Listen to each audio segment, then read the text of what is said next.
مولاي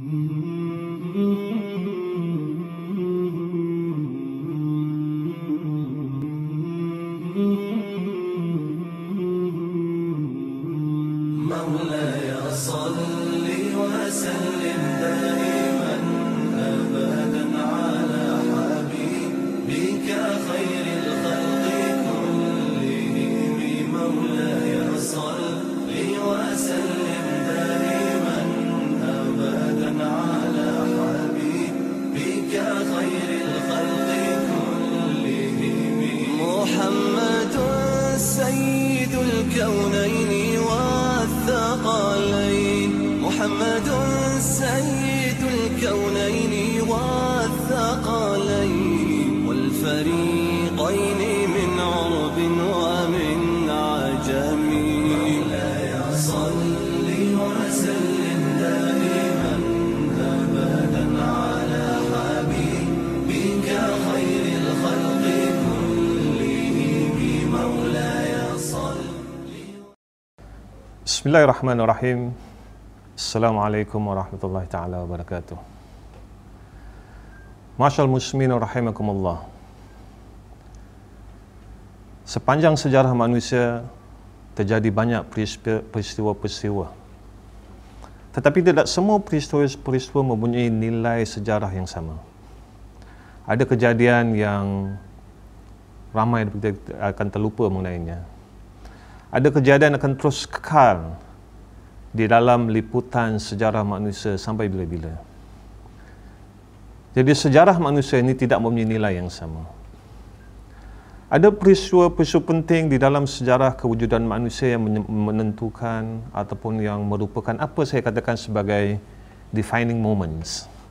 Saat-saat yang menentukan tentang sejarah manusia dan kemanusiaan. Salah satu peristiwa defining moments ini yang sekira bahawa ini adalah satu episod penting dalam sejarah, bukan hanya dalam sejarah Islam tetapi dalam sejarah manusia keseluruhannya, ialah apa yang berlaku di Gua Hira. Peristiwa yang hanya melibatkan seorang insan pilihan Allah Subhanahu Wa Taala. Peristiwa tidak segah peristiwa-peristiwa besar, tidak segah peperangan-peperangan besar yang biasanya kita suka ingatkan atau akan menjadi filem-filem di dalam movie. Ini hanya peristiwa seorang makhluk pilihan Allah Subhanahu Taala bersendirian di dalam satu gua yang sunyi dan sepi. Tetapi bagi saya ini adalah peristiwa the defining moments. Dia penting bukan hanya menandakan permulaan sejarah Islam dan umat Nabi Muhammad sallallahu alaihi wasallam, tetapi ia adalah peristiwa penting dalam sejarah tamadun manusia keseluruhan. Inilah peristiwa yang berlaku di Gua Hira. Kita semua sedia maklum bila mana Rasulullah sallallahu alaihi wasallam menerima wahyu pertama daripada langit. Komunikasi pertama antara langit dengan bumi setelah sekian lama terputus risalah daripada langit untuk manusia di bumi ini. Inilah peristiwa Iqra. Inilah yang ingin saya bincangkan dalam peluang kesempatan yang ringkas ini, tentang kepentingan dan signifikannya peristiwa ini dan kepentingan dan signifikannya satu kalimah agung ini, yakni Iqra. Ma'asyal muslimin rahimakumullah. Bila Allah SWT memulakan semula komunikasi langit dengan dunia, Allah memilih satu kalimat. Dan kalimah ini adalah satu perintah daripada Allah Subhanahu Wa Taala. Komunikasi ini bukan Allah memberi deskripsi atau cerita panjang lebar tentang berbagai perkara. Tetapi Allah mulakan dengan satu perintah, yakni Iqra. Ini signifikannya kalimah Iqra. Allah mulakan kalimah pertama langit ke dunia dengan satu perintah, dan perintah ni bukan perintah untuk a'budullah sebagai contoh, sembahlah Allah Subhanahu Wa Taala. Bukan perintah untuk salli ataupun aqimis solat, dirikanlah solat. Bukan perintah untuk zaki, keluarkanlah zakat. Tetapi perintah pertama langit ialah Iqra, membaca. Dalam kesempatan ini saya ingin bincangkan tentang secara ringkas, signifikan dan makna Iqra, makna membaca. Dan di sinilah saya akan tunjukkan signifikan nilai peristiwa ini dalam menentukan tamadun manusia selepas ini. Dan ini diakui oleh para pengkaji sejarah yang bukan Islam sekalipun, yang saya akan kongsikan sebentar nanti. Ma'asyal muslimin rahimakumullah. Allah SWT telah memerintahkan Nabi Muhammad SAW untuk membaca. Allah terangkan bahawa Nabi diutus di kalangan masyarakat yang ummi. Huwallazi ba'atha fil ummiyina rasulan. Dialah Allah yang mengutus di kalangan orang-orang yang ataupun masyarakat yang ummi. Rasulan, seorang rasul, yatlu alaihim, yang membacakan kepadanya ayat-ayat Allah SWT. Wa yuzakkihim, membersihkan diri mereka. Wa yu'allimuhumul kitab, dan mengajarkan kepada mereka kitab, dan mengajarkan kepada mereka hikmah. Allah mengutus bukan hanya seorang rasul di kalangan masyarakat yang ummi, tapi Allah mengutus rasul ini sendiri seorang yang ummi. Dia adalah ummi di kalangan orang-orang secara umumnya adalah masyarakat ummi. Tetapi walaupun Rasulullah SAW ummi, dalam ayat yang sama Allah SWT menegaskan bahawa dialah ini, Rasul yang ummi ini, yang mengajar kita semua akan kitab, yang membersihkan jiwa dan diri kita, mengajar kepada kita Al-Kitab wal hikmah, dan juga hikmah, kebijaksanaan, wisdom. Bagaimana boleh seorang yang ummi mengajarkan kita makna-makna besar, makna-makna agung ini, yakni pembersihan jiwa, dan kemudian mengajarkan hikmah. Sepanjang kewujudan sejarah manusia, kita semua mencari tentang erti kehidupan, tentang hikmah kewujudan kita. Tiba-tiba datang seorang pemuda yang dianggap sebagai ummi untuk mengajarkan kepada kita hikmah ataupun wisdom. Ma'asyal muslimin rahimakumullah. Tidakkah Allah tahu bahawa Nabi itu seorang yang ummi? Kalau Allah tahu Nabi seorang ummi, kenapa Allah perintahkan Nabi untuk membaca? Iqra. Satu perintah yang irrelevant, yang tidak relevan. Allah tahu Nabi seorang yang ummi, tidak membaca, tidak menulis. Tetapi Allah tetap memerintahkan Nabi untuk Iqra. Bahkan riwayat menceritakan bahawa perintahnya bukan sekali. Allah mengulangi perintah agar Nabi membaca Iqra. Bila mula menerima perintah daripada Allah SWT melalui malaikat Jibril untuk Iqra,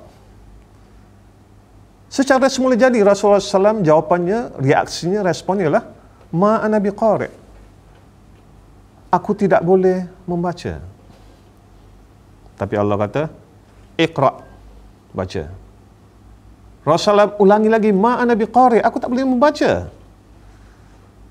Allah kata SWT melalui Jibril kata, Iqra', baca. Ketika itulah Rasulullah mula mengikut bacaan Jibril alaihissalam. Ketika itulah mula Rasulullah sallallahu alaihi wasallam membaca. Di sinilah pentingnya kita memahami apa yang dimaksudkan dengan ummi. Ya, secara umumnya kita faham bahawa ummi itu seorang yang tidak membaca, seorang yang tidak menulis. Tetapi seorang yang tidak membaca, tidak menulis, tak bermakna bahawa seorang itu tidak berpendidikan. Ramai orang yang menulis membaca, tapi tidak kurang biadabnya, ataupun tidak ada pendidikan, atau kita kata kurang ajar. Ya? Ramai orang terpelajar, boleh membaca, boleh menulis, mungkin menulis buku, berjela-jela menulis. Ramai orang pada hari ini mungkin menulis di dalam Facebook, dalam internet dan sebagainya, tapi tidak memiliki hikmah yang diajarkan oleh Rasulullah sallallahu alaihi wasallam. Tidak bermakna seorang itu tidak boleh membaca, tidak menulis, bermakna dia tidak berpendidikan, dia tidak beradab. Konteks hari ini bila kita membicarakan tentang menulis dan membaca, seringkali kita kaitkan dengan persekolahan. Ya kan? Kita pergi sekolah, kita belajar menulis, dan nilai pendidikan kita kononnya dinilai dengan seberapa lama kita bersekolah. Dinilai dengan sijil persekolahan kita. Kalau kita pergi sekolah, kita kekal dalam sekolah, kita berpendidikan. Kalau tidak, kita kurang pendidikan. Saya tidak mengatakan bahawa kita tidak pergi ke sekolah dan tidak pentingnya sijil-sijil kelayakan daripada sistem persekolahan moden ini. Tapi dalam konteks masyarakat dahulu, di mana kita tidak ada sekolah, nilai kependidikan, nilai adab seorang tidak dihitung dengan persekolahannya ataupun boleh membaca atau menulis. Zaman-zaman dahulu, hatta yang mungkin tidak berapa lama sangatlah, nenek moyang kita misalnya, mereka belajar kehidupan bukan melalui kelas-kelas khusus, bukan dengan ada textbook, duduk di depan guru, membaca, menulis, mengambil peperiksaan, mereka belajar, tidak. Nenek moyang kita, mereka belajar by doing, belajar dengan membuat, belajar dengan mengikut contoh mentor guru mereka. Belajar adab bukan melalui buku yang dihafal, bukan melalui maklumat dan dalil-dalil yang dihafal, tapi mereka belajar dengan mengikut, menonton qudwah, contoh melalui guru mereka. Mereka belajar bertani zaman ratusan tahun dahulu. Hatta zaman sekarang pun, kalau kita pergi ke kampung-kampung, kita akan lihat orang-orang tua yang tahu bertani, tahu bercocok tanam, tahu menanam makanan-makanan yang berkualiti. Walaupun mereka tidak graduate, tidak belajar di fakulti pertanian di universiti. Mereka belajar melalui pengalaman. Mereka melihat orang lain melakukan sesuatu. Mereka mungkin tidak boleh membaca, tapi tidak bermakna bahawa mereka tidak berpendidikan, tidak bermakna bahawa mereka tidak berhikmah dan beradab. Kita lihat daripada syair-syair, pantun-pantun Melayu kita sebagai contoh. Kita lihat keindahan, kita lihat peradaban, akhlak orang-orang Melayu kita dahulu. Mereka mungkin tidak menulis, tidak membaca, tetapi inilah cara mereka merakamkan sejarah mereka. Cara mereka merakamkan adab orang Melayu kita. Ini dirakam melalui pantun-pantun, ini dirakam melalui syair-syair, dirakam melalui kata-kata hikmah yang jarang sekali sekarang kita belajar. Mungkin sekali-sekala disebut dalam sempena bulan bahasa atau seumpamanya. Jadi pendidikan tidak hanya terbatas kepada kemampuan untuk membaca dan menulis, tapi pendidikan ialah benar-benar memahami hikmah kehidupan, dan ini diraih melalui pengalaman hidup. Ini diraih dengan mengikut contoh yang baik daripada guru-guru mereka, pendidik-pendidik mereka. Ini diraih dengan melihat apa yang berlaku di sekelilingnya. Ini dikatakan hikmah. Ini dikatakan sebagai wisdom, kebijaksanaan. Dia bukan kumpulan maklumat yang kita kumpul, yang kita hafal. Berapa ramai orang yang mungkin menghafal timbunan informasi maklumat. Ramai orang yang menghafal timbunan informasi hukum ahkam, tapi belum tentu dia itu beradab. Kerana itulah Rasulullah SAW mengatakan, Adabani Rabbi fa ahsana ta'dibi. Yang mengajar aku adab, yang mendidik aku, yang mengajar aku adalah Tuhanku Rabbi. Fa ahsana ta'dibi. Dan ini bukan satu pendidikan yang terbaik. Jadi itu yang saya ingin tekan pertama sekali. Makna Iqra bukanlah hanya menulis, membaca dan arti kata kita literate. Tapi Iqra ialah dengan kita berpendidikan, memahami hikmah, memahami tujuan-tujuan kehidupan, memahami adab kehidupan. Kerana itulah Allah SWT mengatakan bahawa Allah mengutus Nabiul Ummi yang ajarkan kepada kamu kitab dan hikmah dan yang akan membersihkan jiwa kamu. Poin kedua daripada kalimat ummi. Betul memang ummi, hatta dalam bahasa Melayu pun ummi bermaksud tidak membaca, tidak menulis. Tapi apakah bermakna bahawa Rasulullah SAW terus kekal sebagai ummi sepanjang kehidupannya? Ini menarik yang mungkin tidak ramai kita kaji. Tapi kalau kita melihat penulisan para ulama dahulu, sebagai contohlah kalau saya ingat misalnya Imam Al-Alusi dalam kitabnya Ruhul Ma'ani dalam membincangkan ayat-ayat ummi. Imam Al-Alusi mengatakan bahawa selepas perintah Iqra, Rasulullah SAW tidak kekal sebagai seorang ummi. Rasulullah mula belajar membaca dan menulis. Ya, Rasulullah SAW tidak wafat sebagai seorang ummi. Dengan perintah Iqra, Rasulullah SAW telah membangunkan dirinya. Boleh membaca dan menulis. Ini boleh kita lihat dalam sejarah, rakaman sejarah, dalam sejarah Hudaibiyah sebagai contoh. Hudaibiyah adalah perjanjian antara orang-orang Islam dengan orang-orang kafir pada tahun 6 Hijrah. Dalam arti lain, kita boleh kira lah 13 tahun di Mekah campur dengan 6 tahun, lebih kurang 19 tahun. Rasulullah tidak kekal statik sebagai seorang yang ummi. Rasulullah SAW telah mampu untuk menulis dan membaca. Diriwayatkan bagaimana Rasulullah SAW membaca perjanjian Hudaibiyah dan Rasulullah menulis sendiri perjanjian Hudaibiyah. Jadi umminya Rasulullah SAW tidak kekal sampai bila. Ini perlu kita faham. Inilah nilai yang kita perlu tahu. Kalau pada hari ini, mengikut bahasa hari ini, kita akan katakan bahawa inilah lifelong learning. Pembelajaran sepanjang hayat. Ini yang diajarkan oleh Rasulullah sallallahu alaihi wasallam. Perlulah kita terus membaca. Bila menerima perintah Iqra daripada Allah Subhanahu wa taala, Rasulullah ambil dengan serius. Ini seperti Allah perintah kepada Nabi, "Khudhil kitaba biquwwah." Allah perintahkan Nabi Yahya, "Khudhil kitaba biquwwah." Ambil perintah kitab ini dengan bersungguh-sungguh. Rasulullah SAW mengambil perintah Iqra bersungguh-sungguh. Dan dia belajar menulis, dia belajar membaca. Poin ketiga yang ingin saya tekankan di sini adalah apa yang dimaksudkan dengan Iqra. Kalimah Iqra ni bukanlah hanya membaca dalam arti kata kita decode ataupun kita ada kod-kod, tulisan-tulisan A, B, C, alif, ba, ta, kemudian kita bacakan, itu namanya decoding, ya. Bukan hanya setakat decoding. Kerana Rasulullah SAW bila menerima Iqra bismi rabbikal ladzi khalaq, Rasulullah SAW tidak decode, tidak membaca huruf-huruf kemudian menulisnya balik, tak ada. Tapi Rasulullah SAW mendengar, Rasulullah SAW memahaminya dan Rasulullah ajarkan kepadanya.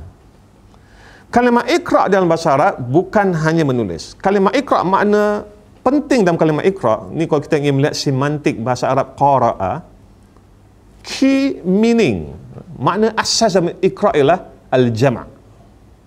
Qara'a maksudnya jama'ah, mengumpulkan. Kerana itulah Al-Quran dipanggil Al-Quran daripada kalimah qara'a. Bukan bacaan. Tapi qara'a semana mufassir lain mengatakan, kalau tak saya Al-Biqai mengatakan bahawa makna Al-Quran ialah al-jama' al-a'zam. Satu kumpulan yang besar, satu kumpulan yang agung.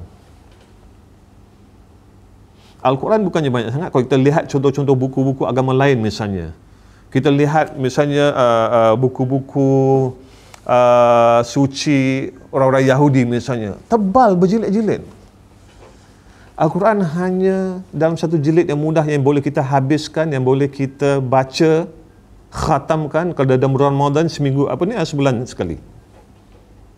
Tapi ini dikatakan sebagai Al-Jam'ul Azam, kumpulan agung.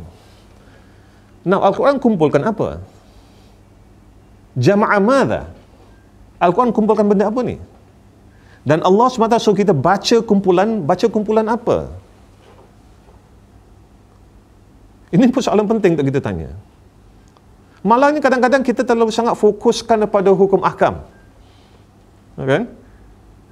Kita membesar dengan belajar hukum ahkam, fardu ain, wudu, solat, zakat, nak wudu macam mana, caranya macam mana, kita memperhalusi solat kita, memperhalusi wudu kita, sampai halus semacam lah. Ini tidak bermakna bahawa ini tidak penting. Tapi kita jangan lupa maksud utama Al-Quran Al-Karim. Al-Quran mengandungi ayat-ayat hukum ini, ayat-ayat berkenaan hukum ahkam. Para pekaji, para ulama mengatakan bahawa tidak lebih daripada, ini antara 10 dengan 12%. Paling kurang ada yang mengatakan hanya 8% daripada Al-Quran mengenai hukum ahkam. Paling banyak dikatakan para pengkaji ialah 12%. Di mana hukum ahkam, halal, haram, boleh ke tak boleh ke dan sebagainya. Hatta solat sekalipun, Allah semua perintahkan kita untuk solat. Di dalam Al-Quran tidak terangkan bagaimana kita solat. Apa yang membatalkan solat? Allah tidak terangkan dalam Al-Quran, kita solat angkat tangan kita bagaimana. Allah tidak terangkan dalam Al-Quran, kita baca kunut ke tak baca kunut. Kita bergaduh kadang-kadang masalah-masalah yang bukan remeh, tapi masalah-masalah yang ini memang khilaf para ulama. Allah tidak tekankan tentang bagaimana menunaikan salat. Yang Allah tegaskan dalam Al-Quran ialah kenapa kita salat. Apa tujuan, apa maksud kita bersalat. Malahnya kita terlupa akan maksud dan perintah Allah SWT, aqimus salat tadi. Tapi kita fokuskan kepada penelitian menunaikan salat. Kita memperhalusi salat. Sepatutnya kita memperhalusi salat dalam arti kata memahami maksud dan tujuan kita bersalat. Jadi dalam Al-Quran hanya maksimum 12% ayat-ayat hukum ahkam. Selebihnya kalau kita lihat dalam Al-Quran Karim, Allah masukkan banyak cerita-cerita peristiwa sejarah. Tentunya ini mempunyai makna tertentu. Ini boleh kita bincangkan dalam peluang-peluang yang lain. Kenapa banyak sejarah? Kenapa banyak cerita di dalam Al-Quran Al-Karim? Bukan untuk cerita for the sake of stories. Tentunya ini untuk tujuan tertentu. Jadi maksudkan dengan Al-Jama' Al-Quran tadi, Al-Jam'ul Azam, ialah mengumpulkan, menggabungkan. Menggabungkan apa? Al-Hikmah. Ya? Yu'alimul kitabah wal hikmah. Mengajar kamu kitab ini dan mengumpulkan pada kamu wisdom, kebijaksanaan dalam kehidupan. Itu yang perlu kita tekankan. Inilah semangat Iqra. Dan inilah yang diajarkan oleh Rasulullah sallallahu alaihi wasallam. Rasulullah tidak ajar kepada kita nahu. Ya kan? Tentunya Rasul memahami bila mendengar tadi. Tapi pendetilan tentang hukum ahkam grammar, nahu misalnya, tajwid Rasul semula jadi tentunya. Tidak menerangkan tentang tanwin, birunna, bila runna dan sebagainya. Tapi Rasulullah menekan tentang wa yu'allimuhumul kitaba wal hikmah. Ini semangat Iqra. So jangan kita sampai lalai, terlupa tentang tujuan utama perintah Iqra. Kalau boleh saya ringkaskan, simpulkan. Karena itulah saya katakan ini adalah satu kejadian yang defining moment dalam sejarah peradaban manusia. Seorang pengkaji barat yang beragama Yahudi, Rosenthal namanya ya. Beliau mengkaji sejarah peradaban Islam. Beliau mengkaji tentang bagaimana masyarakat Islam memahami konsep ilmu ataupun apa dikatakan sebagai epistemologi. Satu kajian yang amat menarik, amat penting, amat menarik.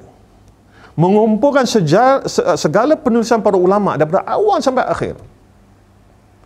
Daripada mula Islam sampai pada era beliau. Untuk melihat bagaimana ulama-ulama Islam kita membicarakan tentang ilmu, tentang knowledge. Bukunya namanya Knowledge Triumphant. Kesimpulan beliau ialah, beliau mengatakan bahawa tidak ada satu peradaban manusia yang membicarakan tentang ilmu dan pendidikan seperti peradaban Islam. Dan ini kita boleh lihat dalam semua buku-buku ulama kita. Mereka sentiasa memulakan kitab-kitab penting mereka dengan kitabul ilm. Bab ilmu. Dia bukan hanya berbincang tentang masalah fadilat belajar, fadilat para ulama, lebih daripada itu. Inilah the defining moment dalam sejarah peradaban manusia. Peristiwa di Gua Hira adalah peristiwa kemanusiaan, peristiwa ketamadunan manusia. Bukan hanya peristiwa Islam. So, marilah sama-sama kita menilai semula perintah Iqra' bismi rabbikal ladzi khalaq. Kesimpulannya pertama, Allah memerintahkan kita untuk membaca, memahami hikmah dan tujuan-tujuan kehidupan. Kedua, Allah perintah kita, kalau kita belum boleh membaca, kita belajarlah membaca sebagaimana Rasulullah SAW telah membuktikan dirinya, dan ini dikatakan sebagai lifelong learning. Rasulullah belajar, dan Rasulullah SAW tidak wafat sebagai seorang ummi. Dan akhir sekali saya ingin mengatakan bahawa walaupun wahyu Allah SWT telah berhenti, Allah tidak pernah putus berkomunikasi dengan kita. Sehingga hari ini, sehingga saat saya berbicara di depan bersama para muslimin dan muslimat rahimakumullah, Allah berkomunikasi dengan kita bukan hanya dengan wahyu, tapi dengan ayat-ayat Allah yang tersirat.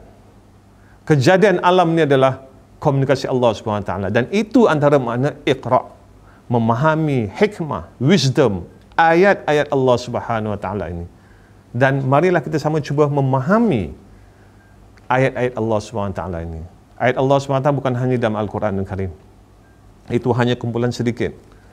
Ayat Allah SWT tersirat dalam seluruh kaun, seluruh ciptaan Allah SWT. Kejadian pada diri kita, dalam diri kita adalah ayat-ayat Allah SWT. Ini semua harus kita baca, dan inilah perintah Iqra' bismi rabbikal ladzi khalaq. Maka saya memilih kejadian di Gua Hira. Tidak gah, tidak besar, hanyalah seorang makhluk ciptaan pilihan Allah SWT yang menerima 5 ayat daripada langit. But yet, itulah merupakan defining moment dalam sejarah bukan hanya umat Islam, tetapi sejarah kemanusiaan keseluruhannya. Aqul qawli hadza wa astaghfirullahal azim li wa lakum. Wassalamualaikum warahmatullahi taala wabarakatuh.